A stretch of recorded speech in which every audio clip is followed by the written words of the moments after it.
Hey team, welcome back to another episode of the Three Hamster Boys podcast.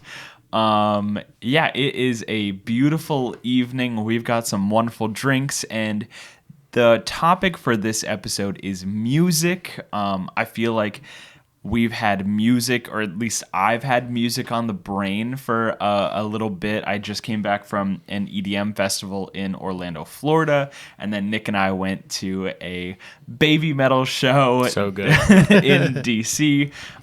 So really music, I was like, I want to talk about music. And so that's kind of where we headed. It's on the brain. Yeah, for the direction of this episode. Although it's on the brain, you picked a topic that is surprising for your generation. Interesting. It's For so our interesting that generation. you say that. Why do you say that? Because I grew up with albums. Okay. You know, I grew up having to go to the store and pick out the album. Although I will tell you that that's not how I got my albums. Stealing them? No. So we haven't introduced ourselves. Sure. I'm Alexander. To the left is my father, Jeff. Dad. And to the right is my brother, Nick. Hello. We are now introduced. Yeah, Yes. and the topic for today's episode is a little bit further than music. We're talking about, I think, our top three, or at least three of influential albums in our lives. And I think we all have relatively similar music tastes, but it also diverges in very kind of unique and interesting ways. And I want to kind of touch on that and kind of see some of those touch points as to where did our music kind of evolve and change into being a little different. But Let's before, try- whoa. Yeah. Before we get into the topics and whatever, alcohol. We are back with liquors. We had a incredible little stop last time where we enjoyed the Bold Mariner, Yeah, Bold Mariner. true. Yeah, which was very, very good. very good. You could say it again. We definitely very much enjoyed those alcohols, those beers. But we're back with Chesapeake Bay Distillery. As we said previously, our incredible family friend picked up a few bottles. So we're just taking a tour of a little bit of what they offer. Last time from Chesapeake Bay Distillery, we had the ghost pepper infused tequila, Which was fantastic. which was really good. very fun and interesting. And so we are back to back with ghost pepper infused vodka now, Which should be interesting. which should be interesting. I will say when you were pouring it, it didn't really like smell like ghost peppers. Yeah. I think the other one you could like smell it a little bit. Yeah. But I think that might be also a factor of the tequila. The tequila just, I think, goes with that smell. I think so as well. I think it's a complementary smell. Where the vodka is a very strong smell to begin with. It's hard to overpower vodka. At least in the smell department, I feel like vodka goes with everything. Yeah. Because it's like it's a base, it's a neutral. Yeah. But anyway, like usual, we start with a more neutral drink to actually just taste the spirit itself. This one is not vodka on the rocks, unfortunately. Maybe in the future. Unfortunately. But we are drinking just a lovely dry martini. We have it's just vodka and vermouth. Dry vermouth, yep. Yeah, Shaken, not stirred. Yeah. it's true. Yeah, it was shaken. Well, great. Not much more to say about this. Just Tink. Tink. And gotta have it in the martini glasses.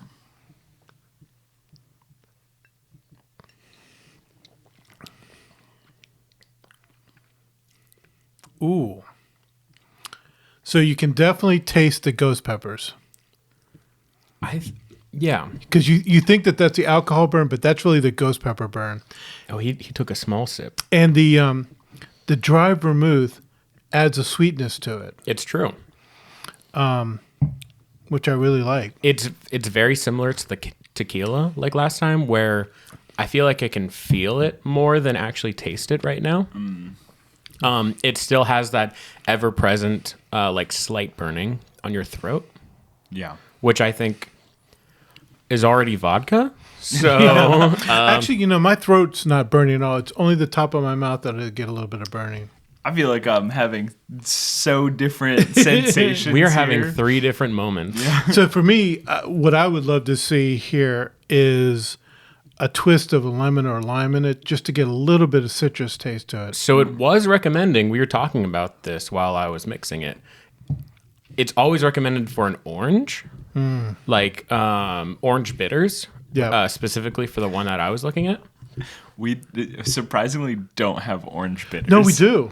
Oh, no. Oh, no. We do. We thought we just had normal bitters and We have chocolate bitters. I have chocolate bitters. Chocolate bitters, but the other, maybe We might not. we might not.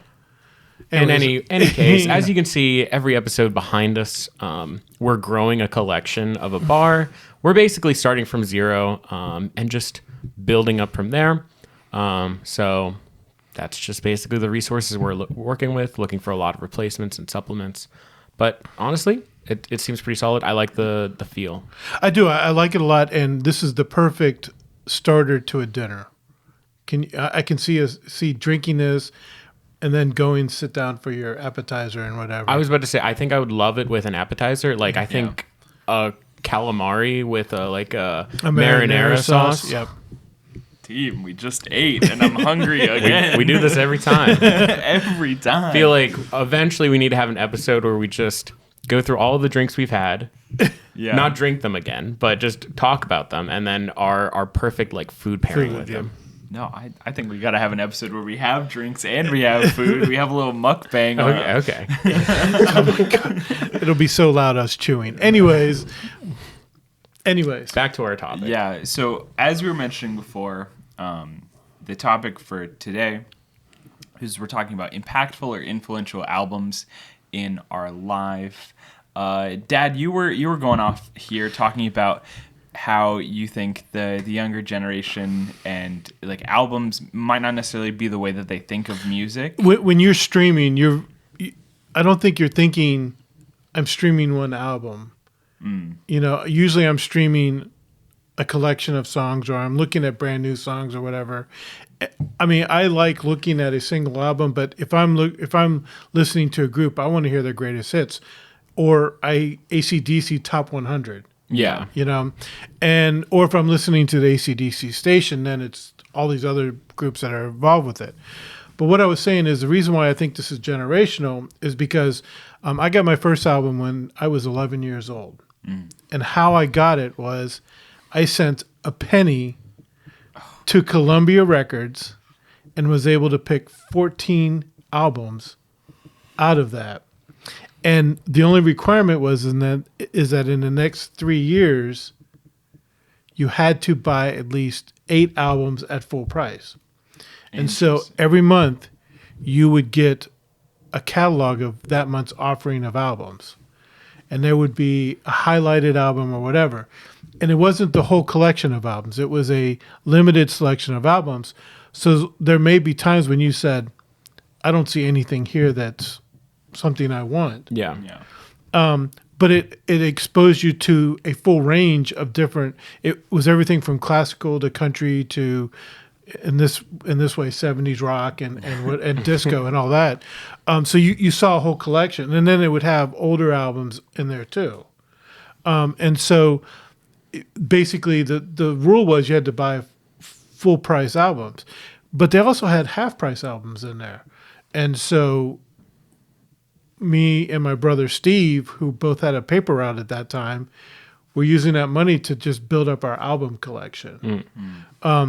And if we were going anywhere, we would save up our money and we would go to a record store. So in Charlottesville, there was a couple of really good ones. One place was called Back Alley Disc, which was by the university. And this one had a lot of import albums and a different collection. It definitely wasn't a popular album place. It was kind of where the university music students went, and it was like that. So Gotcha. But that idea of a record store, when's the last time you guys went into a record store? This summer. It's been a little bit for me. This summer? Yeah. So what I will say is, and I'll gently push back against this, I think surprisingly we're seeing a resurgence of vinyls coming back. And I say that as 2 different friend groups of mine have vinyl players, have record players in their homes. And every time I go and I hang out with them, I'm like, do I want a record player? I think I kind of do. So there is a record player downstairs. We can discuss this later. But yeah, no, I think the comeback of vinyl is something that I love seeing because there's nothing like an album playing. Yeah. You know, I was in the age when 8-tracks came in as a convenience, but it never had the good sound. Even cassettes didn't have the good sound. CDs, on the other hand, are really, really good. You gotta like turn the cassettes back. Yeah. But no, I was in a record store for camp. Oh, okay. Because I bought, just a little side tangent, I bought Flower Boy by Tyler, the Creator. Yeah. I bought a huge variety of albums. I have built up a weird CD collection because at camp, we're not allowed to have access to the internet, but we do have access to CD players. So I bring just a collection of music for the campers just to get away and just hang out in the space. Yeah, I know you do that, and I think that's great because, I mean, I think that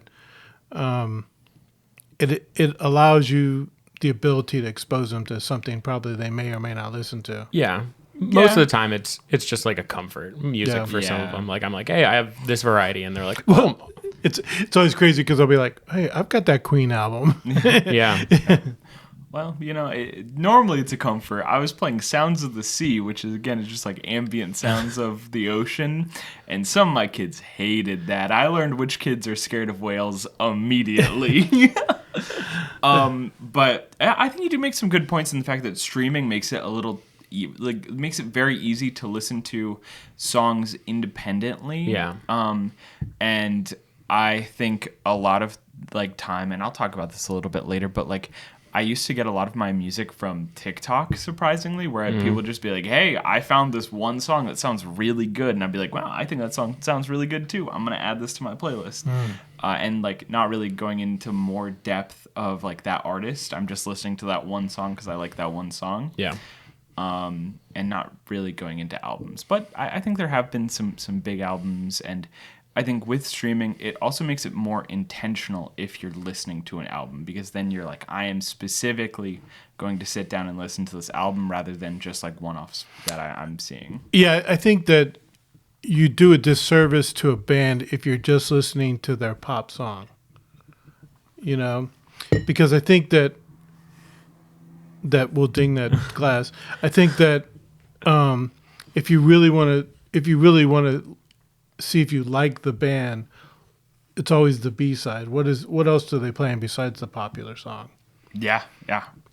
But I think we're talking so much about music. we like music. Yeah, we could spend hours discussing. we're talking about like the high concept. We haven't even talked about albums here. So let's go ahead, and Dad, I'll have you kick us off here with album number 1. They don't necessarily need to be in any order, just kind of an album that you want to start by talking So about. mine will be in order because it's a progression and a growth of my music. Okay. So the very first album I got was by ELO, Out of the Blue. It was a 2-record album. It was considered an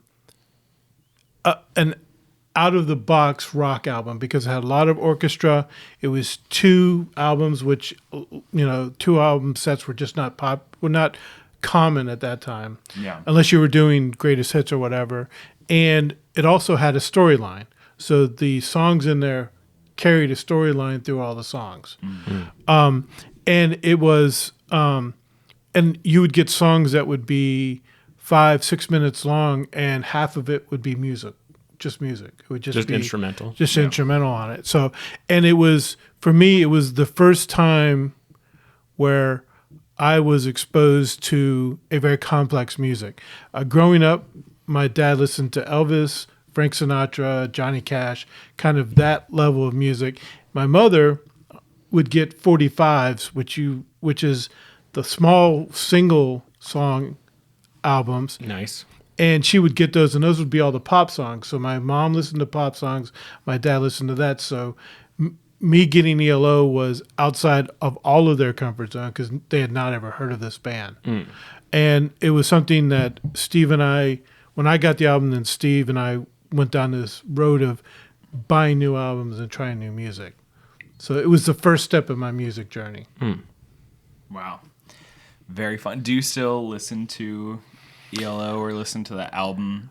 Obviously, I don't think you still have like the physical copy. I that do you have the listen- physical copy. It's Are you down- listening to the physical? I'm not listening to the physical copy. But this is what it did. So whenever we got the Columbia record thing, we wanted to buy every ELO album. So this is how Steve's thinking is that you buy all of them. Yeah. And there was like 11 albums. Golly. Yeah. Yeah. And so we would just, they'd be half price, whatever. So we'd just buy it. So we end up having all but like one or two of the albums that they made. Wow. So that was part of the journey that we did. For sure. I think it's a really interesting program that you were talking about earlier, to give a penny for 14 albums and later you just need to buy 8 of them full price. It's a good way of like getting people to like get into music, I think. And back when pennies actually meant anything. It wasn't a value of a penny. They just had to have some value to get you started. But you were signing really a 3-year contract to buy these full price albums. Yeah. Which were probably a little bit more than you would have to pay in a record store. Right. Oh, okay. So it's a little more expensive. Yeah. Okay. Makes sense. But they would do record of the month. Yeah. And they'd also send you catalogs and like, Yeah. it's like a weird subscription model that they, It is a subscription model, exactly. Yeah. pretty So- cool. Interesting. I love that. Cool. I will go next. What? Okay. Yeah. Yeah. Hey, look. Changing it up. Yeah. We can't always do the same thing every time. Plus, I really want to talk, so Send it. we're gonna talk. I was about to say that there isn't any particular order, but I think we're also going in a particular order with my albums as well.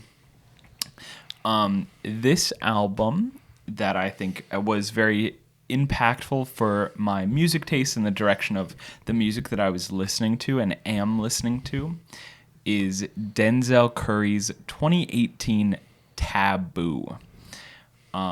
It is a dark rap album that is very thematic in many ways, but also for me, it kind of opened me up to listening to different kinds of rap and music. At the time, I was listening to a lot of Christian contemporary music, a lot of Christian metal, and then also like a lot of just random white rappers like Logic, Eminem, G-Eazy, that sort of stuff.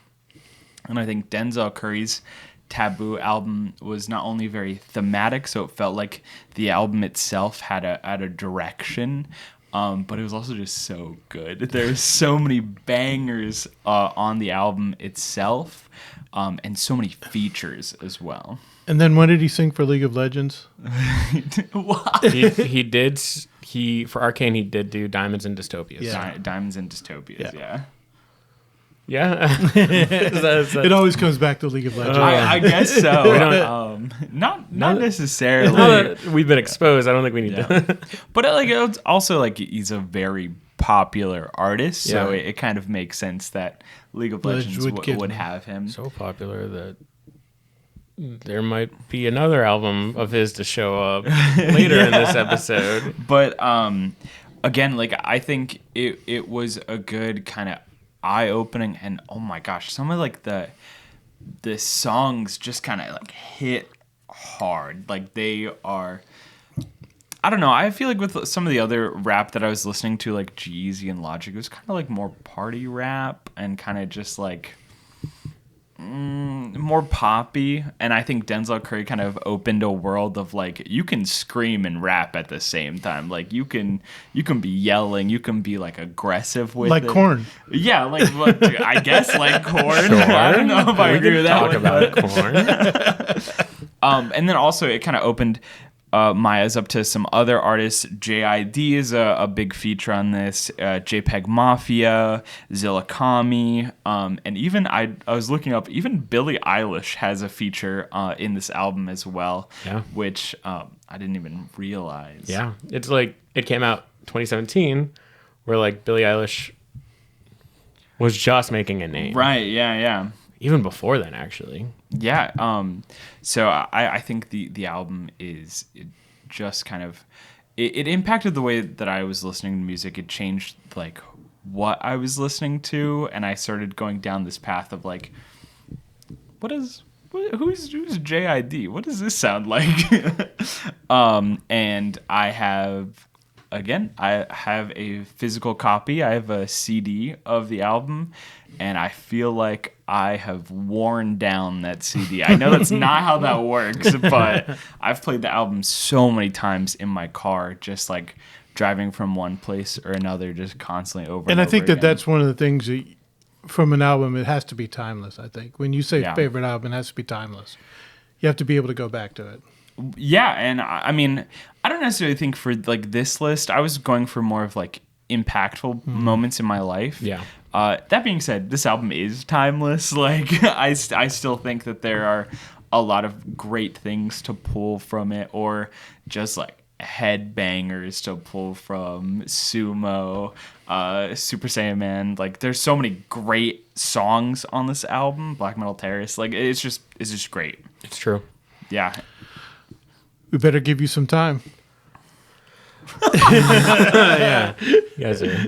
We had a fun little long intro. I shouldn't talk too long. My first album is basically more of a nostalgia, but also just like a sort of beginnings, like both of yours. It came out. It entered my space in like 2012, 2011.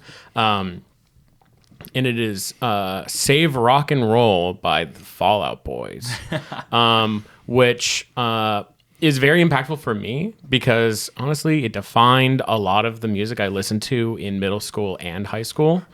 I bought the whole album, which I think is important for me to say for like a lot of these conversations. I bought the whole album on iTunes, downloaded it on my little iPod, and I would listen to it like basically all the time I could. I think it has so many extremely like potent songs, and I think it is for me it's their best album. Like I love it so much, and they also experimented a lot with the people, and they also had a narrative collection to each other. Like each track had some sort of connection with each other. Yep. And I think, they just had interesting features when they did. Like they had Big Sean for The Mighty Fall, which was their sort of capstone song at the end. And yeah, it just it meant a lot to me when I was growing up. And then every now and then I just really like to revisit it. Yeah. Like there's so many songs that I listen to and it's a comfort to me. Yeah. Just because it was a making, because like Alexander, most of the music I was listening to was just Christian music, or something really like very tame or mellow. Like there was some exceptions that you introduced us to early on, like The Clash and Eminem. But Yeah. So my brother is definitely the music person out of the brothers here, but I wanted to expose you guys to as much music as I could, but I also wanted to limit the bad language. Yeah. You know, because the music I was listening to, whether it was heavy metal or rap or punk, just had a lot of bad language. And so the only thing that we really could give you to listen to is Christian. And the good thing about contemporary Christian is that there are rappers, there are heavy metal bands. it's true. There is at least a variety of genres that you can at least get into. And all we really wanted you to do is listen to it and then make your own decision as you went forward. Yeah. Yeah. And I think in that regard too, like I was very close to putting an NF album on this. I was very close to putting Until We Have Faces by Red on this list as well. Like I do think that has kind of shaped my music trajectory as well. I mean, there's a few 1,000 Foot Crutch albums I could throw in there Yeah. I think that I know that my brother was worried that you guys were going to be stuck in the Christian music scene. And I told him, I said, no, this is just to get them started. We want them listening to music early on and a wide variety. Yeah. You know? And whether you were listening to reggae ska or regular reggae or heavy metal or whatever, we wanted you guys to hear everything because there was still classical music playing. You guys weren't really keen on the classical music. It usually just put you to sleep. Yeah. Well, Alexander to sleep. You never. I don't sleep. But anyways, so I think that that music can be so essential to your imagination and your creativity that we just wanted it to be part of it. Yeah, I think music is just another art form that can be expressed in a huge variety of ways. And I think that you can be affected and moved by music of any genre. And I think that's part of the impact that it has. Well, I also think that if you're looking at media, Yeah. I think media is much more impactful when there is great music behind it. If you're watching anime or a movie or a cartoon or For whatever. sure. I think it either blends and creates the experience 10 times more effectively, or it just almost creates a whole narrative on its own, or carries an entire moment just from the music. And I think that because of that, when there is no music, when there's silence, it becomes even more poignant. We can discuss like sound. I feel like this is another concept. We can discuss like sound theory and music idea a lot. Although I feel like I'm gonna make some people cringe in the video here. There are several games where I will just turn off the game music Yep. and play my own. Play and my I own. feel really bad about that because there are people that worked really hard on that, but sometimes I just want to headbang. Yeah. Well, I think we're done with the first album and the first drink. I think we're all Yeah. empty. Finished the drinks, finished our topic or our first choices. All right, on to the next drink and the next album. We'll see you in a second. Welcome back. We've just had our first intermission and we've got some new drinks in front of us. Nick, what are we drinking? This is the Anarchist Pop Shop. Fun name. It's a fun name. It is vodka, cherry liqueur, and Benedictine with soda water filled up. Sounds good. With ghost peppers infused. Which, Yeah, with our lovely vodka. I'm interested to see how the ghost peppers come out here because I feel like I wasn't really tasting it. I feel like I was feeling it in the back of my throat, but I'd like to get a little bit more of that. I feel like we might just feel it. Yeah. Plus with the cherry and the Benedictine. Another note: this was made, and it is considered a bougie black cherry white claw. All right. I've had a couple of those.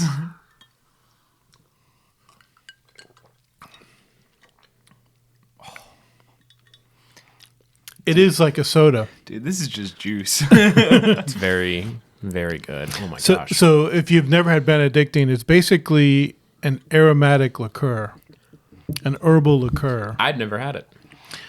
I've Or I only had might it a have. couple times. I don't think I've had it before. But it's basically, if you get a gin with aromatics, it's kind of like that, but it's just the floral liqueur.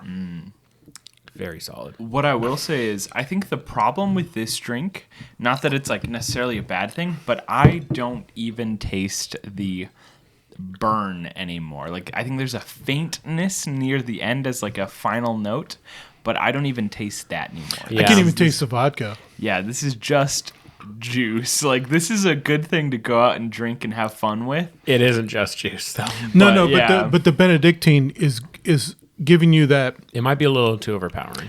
Yeah, I think it's the cream soda is not what I'm thinking about, but it's giving that sense of, or like a root beer. Yeah. You know, that those spices and whatever, and then even the cherry's not even that dominant in it. I taste the cherry pretty Yeah, well. the cherry is like pretty. I don't know. I'm really heavy into the aromatics. You like the cherry though, yeah.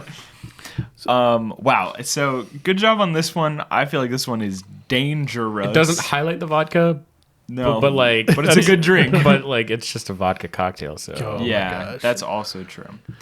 All right, Nick, why don't you kick us off here? of course, you brought up Denzel Curry. I did bring up Denzel Curry. I also am throwing my stake into praising Denzel Curry and his album variety as well as musical prowess. This one is a more recent release, though. It is his Unlocked album, which I thought was fantastic. It was so incredible, not for the quality of each song, but for the variety and just out there feel that it invited. It was entirely experimental. Along with it came a video that every single song was had a music video attached to it that had a different art style. I think you might enjoy this, actually. That's what I'm thinking about. That I might need to look this up. Yeah, we should watch it. It is a relatively short album / project. I believe there are 8 songs on the entire thing. Yeah. So it's relatively short, but it is so good. Every song has a very weird take on it. And yeah, like I said, it goes from like more classical animation to claymation, stop motion.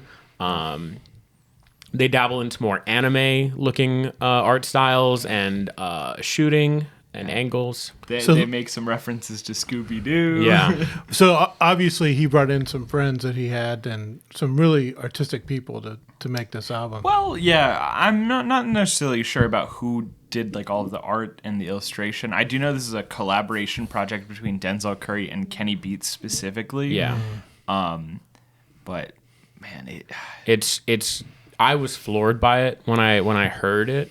And then even more impressed when I saw the video itself. I think Denzel Curry is just an artist. Because I didn't want to praise him too much on yours because I knew I was going to talk about him anyway. Yeah. But he feels like he's always trying to break new ground, which is just so refreshing to feel from an artist over and over again. Yeah. I would say a lot of artists, their own flow and contribution to art is usually just something they stick by. But it feels like Denzel Curry is just digging around at new places over and over again, which always keeps it exciting whenever you hear that he's working on a new project. Yeah. I mean, I think that the difficulty is that, especially for musicians, what I see is that it's hard to repeat that success with their music unless they're not looking for that success, right? I mean, I think, okay, so I'll give you a group, Aha. You know their one song. Yep. Mm-hmm. They're still playing together now. Of course. 40 years later. I was about to say, how long has that been? 85 is when that came out. That's tough. Now, how many times do you think they've played that?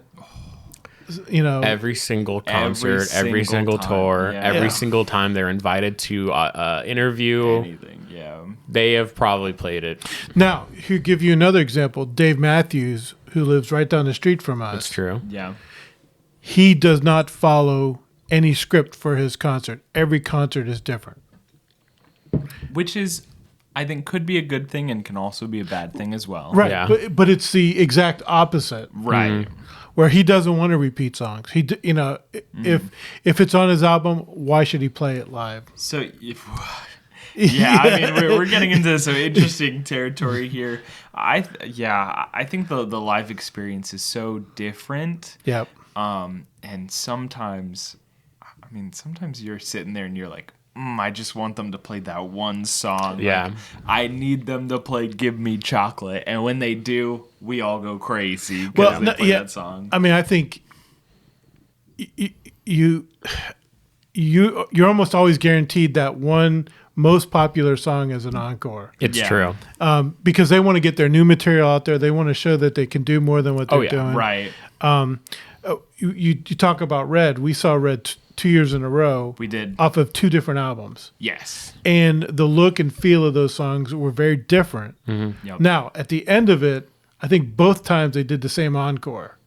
I think so, yeah. And so they said, okay, here's to the crowd that's listening to us, but we want to show you we can do something different and more. Yeah, and I think like their set design also kind of represented that too with like Until We Have Faces. It was very much like the album cover, which is like a red sheet with like a face kind of pressing through that, and they really kind of went into that kind of aesthetic. And then the subsequent album, it was more of Skater Boy. yeah, it was more like brick wall graffiti, that kind of stuff. Yeah. Which is very fun. But yeah, Denzel Curry, I feel like a very versatile artist. Yeah. And when we're talking about these one-hit wonders from bands, Denzel Curry very nearly could have been locked into being the ultimate guy always. Yeah. But I think because of what Nick's talking about and the fact that he's willing to kind of break out there, be a little bit more experimental. Like I was talking about Taboo, the album release after that was Zoo. Yeah. And that was a drastically different vibe than the dark and grimy Taboo that we saw, and was more of like kind of like weird songs, weird like vibes, personal, grounded sort of point of view. And I think that album didn't get as much of a acclaim as his previous albums, and I don't think it was as good as any the other albums that he's released, but it was still interesting and still that sort of experimental vibe. And then after that was Walkin'. After that was Walkin'? I believe so. No way. And again, totally different vibe switch. Totally different. But see, I love that. I want an artist to express himself and say, look, I'm not one dimensional. Oh, yeah. Oh, me too. That's why I have a certain album at number 1. But anyway, that's mine. Yeah, no, great album. I have not yet listened to the entirety of Unlocked Volume 2. Oh, true. I am a little worried. It's been out for so long now. I'm still a little worried that it will not be the same as the first time of listening to Unlocked for the first time. For context, Unlocked version 2 is the 8 Unlocked songs, but with a musical feature attached to it now. Wow. It's basically he remixed his own songs and added more features for all of the songs. Wow. It is new video? No, unfortunately. Mm-hmm. But again, there's that magic of the Volume 1. I think I will say I prefer Volume 1. Yeah. Great choice. I love that. I love Denzel Curry. I feel like you can't go wrong there. All right, Dad. Okay, so going on my journey. So 76, we have ELO. Yeah. Now we get to 79 and 80. And I know that seems like a long time ago. And I wasn't there. I don't remember. I wasn't there. But there are 2 albums that I'm going to put as one album. Because I told you guys this. I had trouble differentiating this. Okay. So in 79, I heard AC/DC Highway to Hell. Mm-hmm. 81, I think it's 81, AC/DC Back in Black came out. And the difference between those albums is that Bon Scott was on the first one, and then Brian Johnson was on the second one. Bon Scott had died basically due to alcohol overdose, basically drank himself to death. No. And when you look at those 2 albums, so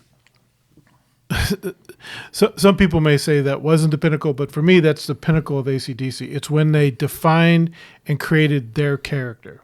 Yeah. They took all of the Australian albums up to Highway to Hell and made a sound that was great. And then they took then they took Hell's Bells and they said, we're going to make it global, a world hard rock album.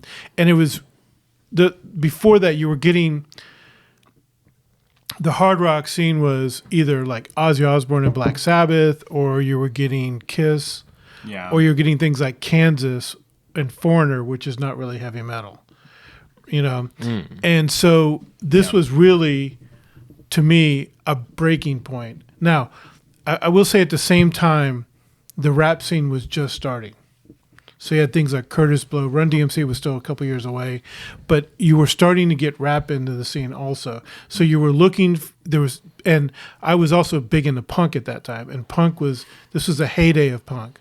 Yeah. So you had Dead Kennedys, the Germs, Sid Vicious and the Sex Pistols. You had all these, The Clash was considered tame from a sound standpoint because of Makes sense. the punk band. They're a But little they more were- mellow. But they were touring with the Sex Pistols and all that. It makes sense. Yeah. Even if their sound is a little tamer, their themes are not. Right, the themes are not. They're definitely political, like the Sex Pistols. Yeah. But anyway, so this But I was feel like punk has always been political, It's- and that's will why it always was be made. political. Yeah. not always. So there's a bunch of bands. So Dead Kennedys is I think a California band, and yes, they were political. But you also had I was things like, like via the name. but you also had, and this is going to be bad. You had groups called the Circle Jerks and Butthole Surfers and things like that. But they're not political as in like critiquing like the Kennedys. Yeah. but in more of like they're breaking out of societal norms. Yeah, so like the Germs, the lead singer was Darby, and when they found him dead outside of a bar, he had written on the wall, "Here lies Darby," and then he died there. It was just the punk scene was just crazy at that time. Yeah. It was mostly in L.A. and all that. But anyway, so for me, AC/DC created a sound and a rhythm around heavy metal that hadn't been there before. Yeah. Now, I will say, sadly, Malcolm Young, the brother of Angus Young, passed away 2 days ago. Oh, wow. And so it's crazy. It's crazy to think. And then Does that make you feel a little old? it does make you feel old. Well, what did he die from? I think it's It was old age. okay. All right. I thought you were gonna be like you went out partying. And No, like, oh yeah. he'd been partying the whole time. But anyways, but years. what's crazy about it is that the song that there's a lot of AC/DC songs, but think about Thunderstruck, which came out like 12 years after that. It's the song you usually think about. Yeah. Actually, you and I were just watching this music video not too long ago. Yes. So it's crazy to think that when they came out with those two albums, it was just groundbreaking. Yeah. Now, here's a funny story, and we had talked about this earlier. When they were babies, I listened to punk, I listened to rap, I listened to heavy metal. I did not know any lullabies. Yeah. No nursery songs. No nursery songs. So when I would come home, their mother, my wife, would say, "Here, take Alexander. He's not sleeping." And I was a full-time student. So I would walk with him and sing Hell's Bells to him to put him to sleep. Yep. And one of the first times my wife would call down and say, What are you singing? I said, "The perfect sleeping music. AC/DC, Hell's Bells." But yeah, so I love those albums. I can listen to both of those albums. And once again, what did Steve and I do? We bought every AC/DC album. We were going into record stores looking for the plastic covered ones, which were the import albums, to get all of the albums from Australia. Because that's what we were looking. Back alley discs, we would get the Australian imports from for AC/DC, and we just bought all of their albums. I would love to have Steve come down here and be on an episode and us talk about music. Just talk about music. Yeah, I think I'd personally love to have him come and talk about like top 3 best concerts. Oh, because he's gone to hundreds of them. Yeah. So I would love to hear his opinion on that. But And we could talk about this, but I might introduce you to 3x3s as well. 3 by Yeah. Yep. And then we could do like segments of each of our True. 3x3s. Yeah, that would be a lot of fun. I love that. Okay, so wait, we have AC/DC, we have Hell's Bells, and what was the other album that you were combining into one? Highway to Hell. Highway to Hell. Okay, great. Love that. love me some AC/DC. It makes a lot of sense. Yeah. When we were discussing, I'm like, he's probably gonna put an AC/DC or 2 albums. I was expecting 2 of your 3 might be AC/DC, but you cheated a little bit and combined 2 into 1. Yeah, just a little bit. All right, I'm gonna go in a, I think, vastly different direction here. Okay. Continuing my music journey, of course, I talked about Denzel and Taboo, which is dark rap. We are going into something very different in 2022. An artist by the name of Breakins, who I'd never heard of before, released an album called Hypochondriac. And it was a genre of music that I'd never heard before, I've never listened to before, and I sat down and I listened to the entire album, and I instantly fell in love with both Breakins and this genre of music that he was a part of called hyperpop. Yeah. And he listens to it a lot. And I listen to it so much. Okay, explain what hyperpop is for those of us not in the scene. Wait, this is so good. I have looked up the terminology definition for you because I think it's really difficult to start talking about subgenres of music. And I feel like I'm not smart enough oftentimes to really distinguish. Like, if we're talking about dad rock, I don't know how to describe that to you. It's just a genre of rock, subgenre. That you listen to. So hyperpop is defined as a subgenre of electronic music that is characterized by several different things. One is exaggerated pop, so an over-the-top take on popular music that blends pop, hip-hop, dance, and electronic music. Also, it's characterized by intense beats, so a high BPM, typically something you want to dance to, you want to start moving to. Unconventional sound effects. I think this is my favorite part of hyperpop. I feel like that is also the defining. Yeah, for me, it's like one of the defining things. So use of drills, because hyperpop originated in UK. They're very famous for their drill sound effects. Not like a literal drill, but like drill beats is like a style.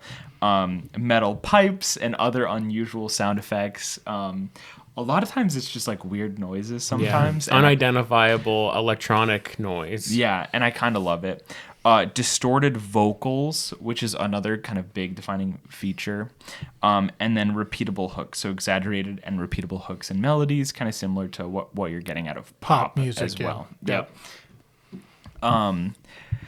And yeah, so I think this album was very influential for me because it really just opened my eyes to like a whole nother subgenre, and I guess entire genre, where I feel like I'd listen to a little bit of like electronic music, EDM. Like obviously we'd all heard some dubstep, some Skrillex, some Flux Pavilion, stuff like that.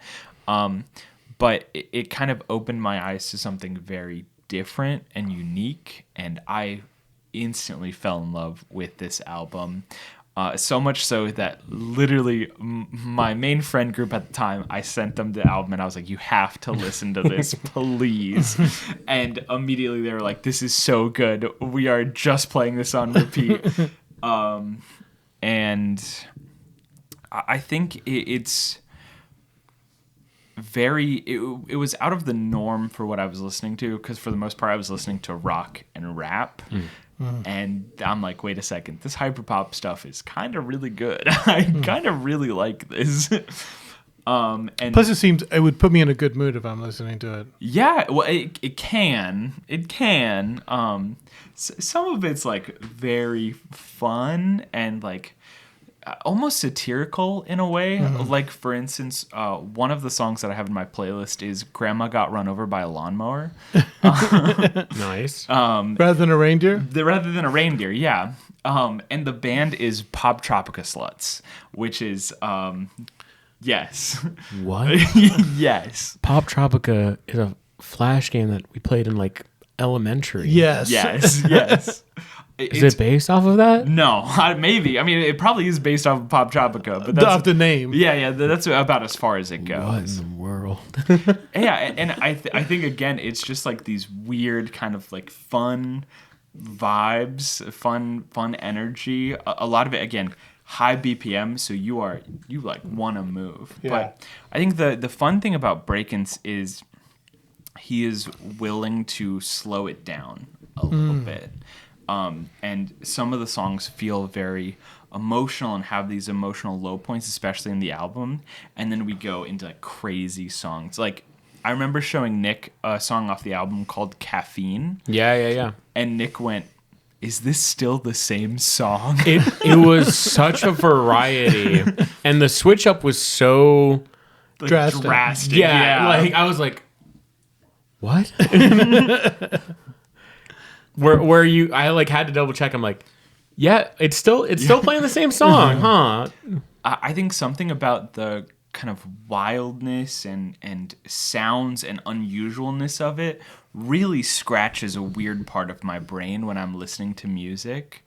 I think at this point I've kind of fallen a little bit off of listening to hyperpop quite as much. There was a period where I was just so invested. I was basically only listening to it, but it is still a fun thing to go back to and just kind of scratch that weird itch in my brain for this very strange but enjoyable music. Just need that chaos. Yeah, sometimes you do just need that chaos. It's true. And I think hyperpop delivers that like perfectly for me, when sometimes I think metal is, it's like ordered chaos sometimes It's in too metal. consistent. Yeah. You're like, okay, he's about to hit the blah. But in hyperpop, Or he's about to hit the drums really. Yeah. yeah. In hyperpop, you're just listening to a song that's called "I Only Like Cat Boys," and you're like, "Yep, this is what I needed for my morning." But Awesome collection. Awesome. And we're putting together a crazy album list. Really, when we get the pictures together, it's going to be like, what the heck? How did these albums get together? Yeah. True. All right, well, that's two albums, our second album and our second drink. On to our third. See you in a second. Yep. yeah. Bye. And that was our second intermission. So here we are back with our third drink. And this one looks a bit different. Looks a little cloudy. Nick, what are we drinking? So honestly, from far away, it kind of looks like a Bloody Mary, It does. which Yeah. makes sense for a vodka one. But we already did the Bloody Maria. Yeah. But this one, it is called the Palm Humbug, which is vodka, elderflower liqueur, a blood orange juice, topped with a little bit of ginger beer. The ginger beer that we had similar to last time. Yummy. This should be honestly different, but probably similar to the second drink. Here we go. Whoa. Ding.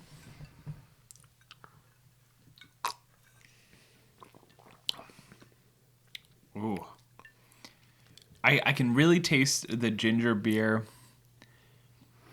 I can really get some of the ghost pepper in my throat, too. Yeah, there's something that really enhances. I wonder if it's the blood orange, because I'm getting a little bit of citrus, but not a lot. I think it might be the agave. This isn't specific for the one that we used. It is a Oh, you're right. a blood orange agave Mixer. And it might be the agave that accentuates and highlights it more. We were talking about this. We think that the tequila Ghost pepper. pepper one is a little more prominent. Yeah. And I wonder if like that sort of nature of the flavors together really enhances it. Because it definitely is feeling different on my palate. Like I'm getting some notes up in the front of my mouth. I'm getting some notes in the back of my It throat. really hits the throat. Yeah. It's good. It's very, very different. Yeah. Absolutely. I don't think I've tasted anything like this before. No. The flavor that sits on your tongue is very it's very weird. It's almost like a sherbet. Oh, yeah. And now that you mention it, I can definitely see that. Yeah. That's the orange coming through. Yeah, but the rest of it still feels I mean, you're still getting the ginger in your nose. yeah. It's very good. I like that a lot. Yeah. This is a very fun drink. I really enjoy that. Yeah. It's really something that's off the beaten path. This is something very different. The one thing that it recommends that I didn't do, which honestly thinking about it while tasting it, they said top it off with mint. Oh. That would be pretty good.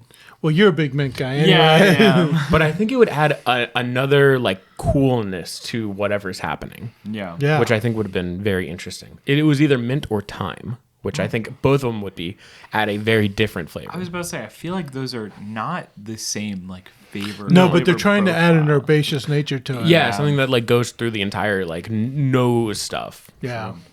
Oh, okay. All right. Well, what a great drink to finish off on here. Yep. All right. I'll kick us off for albums. This album was released in 2023. Okay. So not too far from Hypochondriac, but I will say this album evolved in my mind after we saw this band live. So this album is, I will say, yeah, there's a lot of bands we've seen live. This year in particular, we have seen so many This bands. year and last year. Yes. No, you haven't. Let's talk to Steve. Yeah, but We're working within our but like means. at the start of the year, we didn't drop a month until we started working at camp. Yeah, we saw a lot. We saw basically a band every month or more. Yes. Yeah, I mean, And last year, if that festival had gone through, you would have seen. We would have seen so many bands. groups. and we already saw a lot even after the festival had a rough time. Yeah. Because 3 on Wednesday, 5 on Thursday, 5 on Friday. Sorry, 8 on Friday. Yeah. And we would have seen more Saturday, Sunday. So very unfortunate here. But anyway, which group? Yes. So this album is The Surface by a band called Beartooth.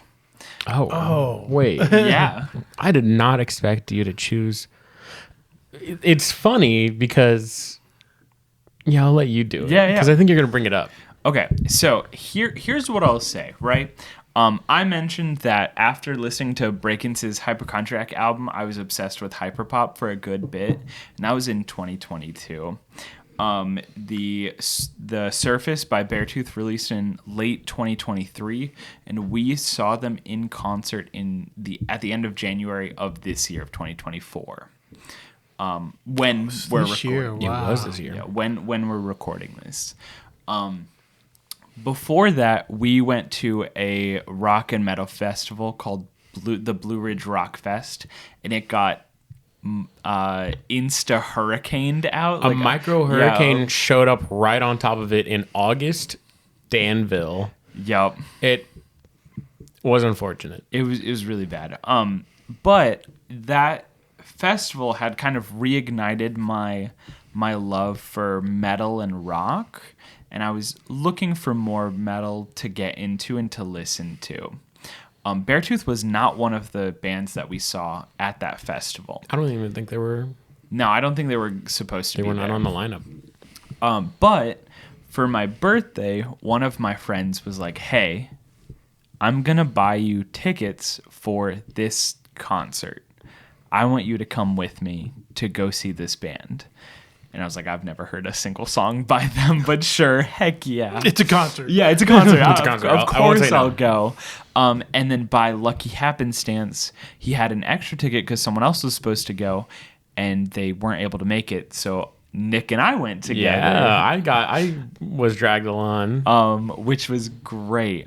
And so we saw Beartooth live in person.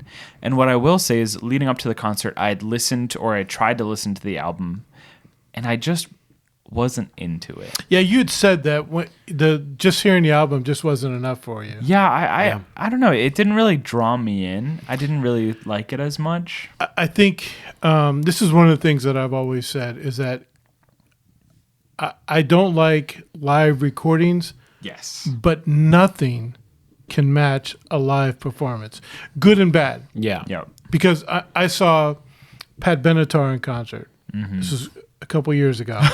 Really?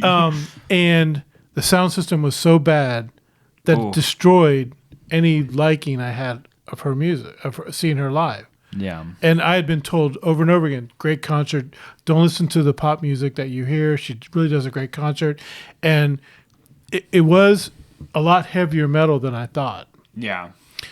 But the sound system was so bad and cracking and whatever, it just wasn't enjoyable to listen to. That's so unfortunate. That's the worst. And so, but I also think that I saw a great concert in a terrible venue, but because the music was so good, Yep. I just loved it. Yeah. And there was a group called The Alarm, and I saw them probably 5 times in concert because every time I listened to them, their albums were good. I like listening to albums, but at live, they were just awesome. Mm-hmm. Yeah. And I will say, as we were researching this concert, you were way more interested in seeing one of the openers, which was The Plot and You. Yes. Which I think they put on an incredible show anyway.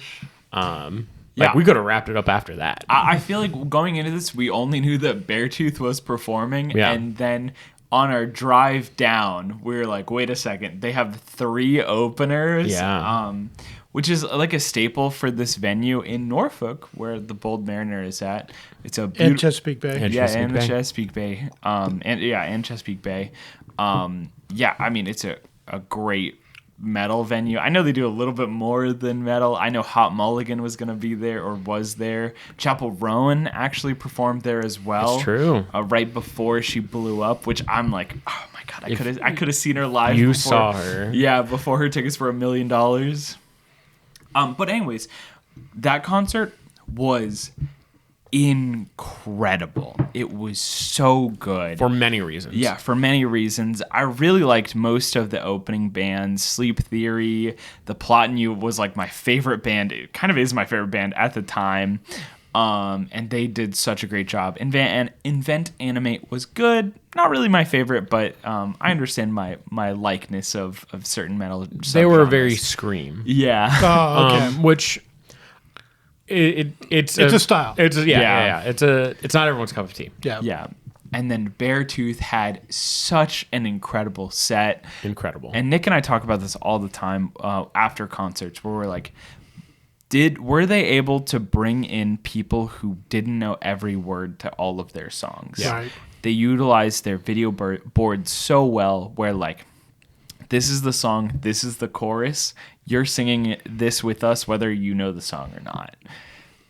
And it was great fan and like audience interaction, participation and interaction. There's one point where they go off stage and the artist showed up behind us. Like we were the lead singer, right in front of him. Yeah, the lead singer was like right behind us on a box and was doing Mr. Brightside by the Killers acoustic, just to like slow down the This is the other thing we talked about, because you guys have gone to concerts. We all have. Yeah. Where we say the artist had great songs, but they didn't put them in the right order. They didn't. Yeah. They didn't bring the crowd in with them. Yeah. They basically played songs that they just played songs off a playlist, and they weren't bringing the crowd in. They weren't building and because I think there needs to be ebbs and flows of a concert. Oh, yeah. There needs to be times when you're whole high energy. I mean, a lot of heavy metal concerts are just you say that, but we've been to a bunch of metal concerts, and almost every single one of them have a slower song where everyone pulls out their phones, turns on their lights, and like waves it back and forth slowly. So this it used to be lighters for you. I used to have a friend of mine who was like, he listened to Queensryche, Soundgarden, really, really heavy metals in the 80s. Okay. Yep. And he said he would listen to them until they did their first ballad, and then he stopped listening to them. That's so crazy. Because he said that's when he knew they were corrupted and no longer heavy metal. Oh my gosh. But every heavy metal band evolves into a ballad that becomes their song, their theme song, that you go. I mean, every one of them. If you go down the list of decades of heavy metal bands, there's always this one ballad that everyone can sing to, and that when you see them in concert in arenas, there's 60,000 people singing a song with them. I think that's the magical moment. I think so too. I do too. This guy he only liked heavy metal. Okay. I kind of get it in a way. You want to listen to heavy metal. like, but I do think there is a area where you need to slow down a little bit and give everyone a moment to breathe, especially if it's like a heavy mosh. Everyone's moshing. Yeah. There's been already a circle of death. Yeah, But like we said, there has to be there's a rhythm to it. Yes. Because what that slowdown allows you to do is then you can pick songs and start building back up to the crescendo. We talk about this all the time. Mm-hmm. Performers and music are really good. That's why we go see them. But when it's all about the show in those moments, right? Yeah. It's like, we know you're going to play the good music. We already expect that. What are you going to do with it as your foundation? Like I saw the Talking Heads Can't Stop Music. Is that, I would think that would be a fun show. There was no warm-up band, and it started oh my gosh. with David Burns coming out with a boombox and singing Psycho Killer. I would love that. So they made a movie of it. So if you ever want to see that movie, it's great. Can't stop making music. Anyways, and each song they added a band member. See, that's so fun. That's how you do it. Me and Steve went to this concert. Yeah. It was just absolutely 3 hours of the Talking Heads. Oh my God. It was just remarkable. You know, I kind of wish Slipknot had done something similar. Because they have There are a million people on stage. 12 members. When Slipknot did it, it was like, boom, lights on the first one, and then they were both on the keyboards, and then boom, lights onto the next floor of band members. It's like an apartment building at that point. You know, yeah, but that's what we always look up. Yeah. Anyway. But yeah, sorry, this wasn't meant to be talking about live music entirely. We can talk about that later. But I do want to have a conversation about live music because I feel like we love live music and it's great. And I feel like we can really identify what's really good about live music. Yes, man, we have so many conversations about this. Yeah. But what I wanted to talk about was The Surface by Beartooth. I originally couldn't really get into it. We saw them live. It was such a great concert. Absolutely fantastic. I had so much more of an appreciation of them and their music, and I felt like I connected a lot more with them, where like a lot of times I feel like we listen to heavy metal and it's like death, destruction, rah! Yeah. And then like they're like, hey, thank you guys so much for coming out. I really you guys appreciate for coming. it. I really love your energy. love y'all. Make sure you all get home safe. Yeah. You know, be careful. Exactly, like stuff like that. And I think Beartooth had done such a great job of like, hey, we have made music like that in the past, but we're kind of in this healing arc for ourselves where we're making kind of a little bit more upbeat and more positive metal music, like Might Love Myself. And I really got into it. And so going back home and listening to the album again, I had so much more of an appreciation for it. And the songs, they slap. They're bangers. I feel like I didn't really give it the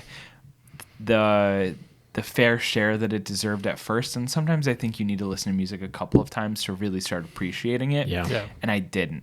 And after that album, after that concert, I was like, oh my god, I need to see more heavy metal stuff. I need to listen to more heavy metal. And then we went on a crusade that year. Yeah, and man, this year has been so good. We've seen so many bands. Yeah.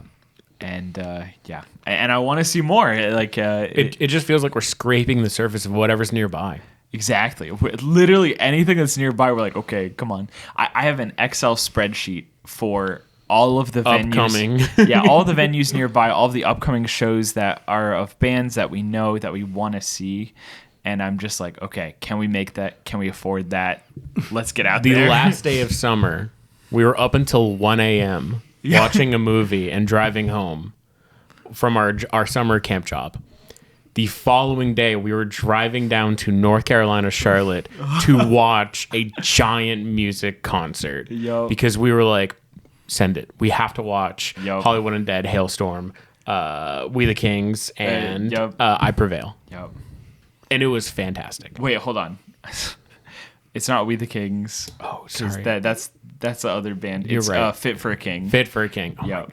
Sorry. And then I Prevail, yeah. And it got stormed And it got rained out. Our luck for outside venues is so bad. I Prevail performed through 4 songs, Yes. maybe, and they got rained out. Anyway, Okay, anyways, we're running out of Tangent. time. Yeah.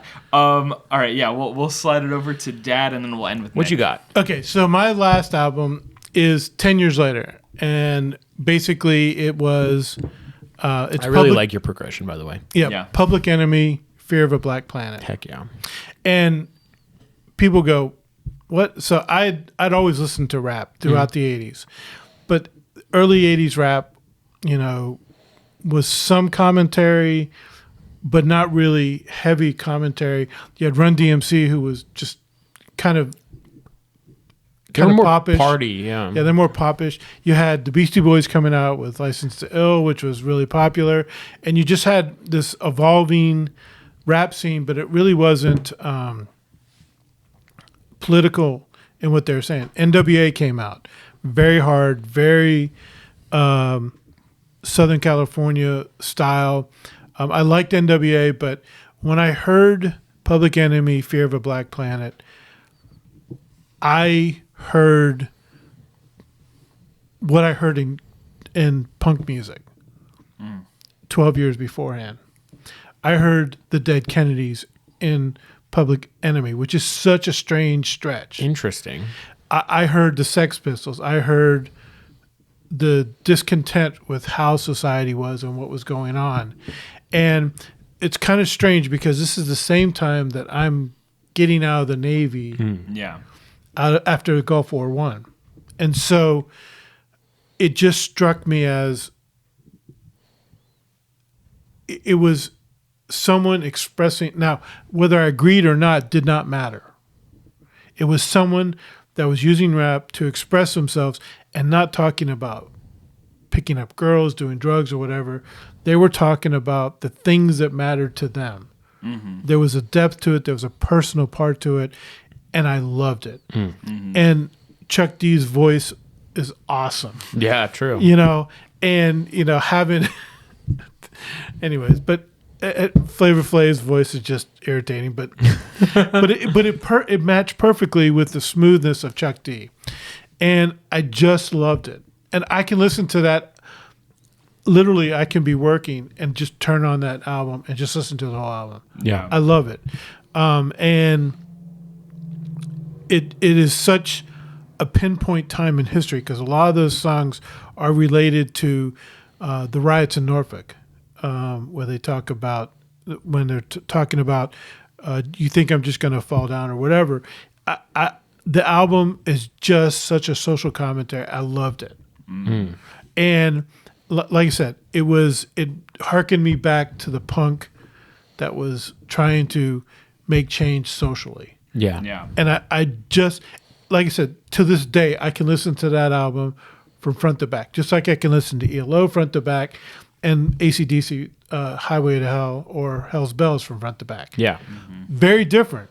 Yeah. You put that music together and you're in chaos. You're already land. on a journey. Yeah, you're on chaos land. But I hate rap that's not meaningful. And so I have a hard time with a lot of the pop rap that comes out. I like a good beat, but there's some pop rap that just doesn't have a good beat and has no message in it. And so I'm usually like, You could say that about a lot of different No, no, genres. no, no. Any genre. Oh yeah, it's any genre. Yeah. Just listen to pop music. It's as mindless as it gets, But yeah, but I like I said, I love it, and it just it hits a spot for me. Yeah. I like your progression because I think all of them. When I think about you, I think maybe not of ELO. You haven't talked too much about ELO, especially when talking about like recommending But music. I was 10 years old. Yeah, exactly. but Public that Enemy the Stone and Ages? AC/DC, when I hear those, I think of you because you introduced us to them and also just constantly do still enjoy and appreciate their music. All right, Nick, quickly, we're running out of time Quickly. here. Yeah, quickly. Let's talk about your last album here. Okay. This album means the probably the most to me. Okay. In regards that my favorite artist who has held that mantle for about 4 years now, which is very rare because I can't stay focused like my father. But it is by Ado. She is a Japanese music producer, creator. And it is her very first debut album called Kyugen. And it is a album of her singles that she's released within her musical timeline, as well as brand new songs. And all of those songs made me fall in love with her just over and over again. When I was living alone in DC, I happened upon one of her songs just randomly. It was Odo, Odo. So Odo is ADO. Yep. Her very first song, her song that I got introduced to was Odo, ODO. And it was so weird and fascinating to listen to. It's only in Japanese. And the song is so bumpy and jamming that I was so fascinated already with it. But in that song, she switches from a pop hook to a hip hop hook to rapping by herself within it of herself. And I was like, whoa, I really like this artist. I'll look more. And then I got introduced to another song called Gira Gira, which is a heartfelt song about the world and her mother. In Japanese. Yeah. And it was so crazy because it was a slower song, but it was still poppy and still carried this like weight of emotion. And then I got introduced to another one of her songs as I was digging deeper, trying to find this artist, and it was called Usewa, which she's just screaming the entire song. Dude, I love her screams. I don't know. There's something about the way she does it. She has such passion and such variety in all of her works. I fell in love with her while listening to the singles because I started listening to her before the album even came out. So I discovered her singles one at a time, and each time I'm like, this is the same artist? It's crazy. And when the album fully released and I got to see all of the songs that I knew and then more, I was so blown away. The entire discography, it's 14 songs, and almost every single one of them is like branching off to a whole new genre. It's almost like multiple albums put together. It's like a greatest hits album. Basically, it is a greatest hits. It is her basically like prime music that she specifically worked on. Added to songs expected for the album and all pushed into one. And yeah, she is my favorite artist right now. And has been for a while. Has been for a long time. She makes... I don't speak Japanese at all. But... No. You watch anime. Of course you speak Japanese. But Watashi wa... But her music, it's... I think it's one of the first times I've felt like art transcends language to such a degree. Like, I don't need subtitles. I don't need... Because the language is the music. Exactly. I don't need the visuals for it. Most of her stuff doesn't have visuals. And when I hear her voice cracks, right? Her voice is pained. You know what that means, right? You know how that feels like. When I listened to her while I was going to school and understanding emotional weight and like narrative like choices. And I feel like as an artist, she gets it for so many degrees. And what's even more fascinating about her, we don't know what she looks like. Yeah, she wears like a little kind of mask, and when she performs... She performs in a shrouded box. Yep. So you can only see her silhouette. There's been a couple of people like that. There are a couple of people like that, but I feel like it doesn't necessarily last for super long. Like for instance, Boy with Uke is more of a pop artist. He wears like a Electronic mask. face. Yeah, like an electronic face mask that will change. He recently like revealed his face. Marshmello, the EDM artist, has like a big marshmallow head. Yeah. But yeah, Sleep Token is another big one. It's true. I kind of like the anonymity of it all. Yeah. They feel like not to just completely take over Sleep Tokens, but she feels like a vessel for just storytelling. Right. It's just her expressing the art. She probably feels like her face, her image would just detract from the music. Maybe, or she just doesn't necessarily want the fame. She just wants to perform. Yeah, which All I right. feel like admired even more. Really quick, we're running out of time here. I want to make sure we get out of here at a good time. Dad, then Nick, then me. What was your favorite drink? I think the second one was my favorite. Second one, Bougie White Claw. This one, the Palm Humbug. I This really was love close. this one. I really love this one. This is close. I really like the second one. I think the third one is going to be my favorite. I thought it was the second one after taking a couple of sips of this, but almost finishing this is like my favorite. It's so good. It's two so fruity good. drinks. Yeah. But different. Yeah. drinks. Not that I didn't like the martini. I thought the martini was banging. I actually really did like the martini as well. I'm going to say it. I didn't really like the martini as much.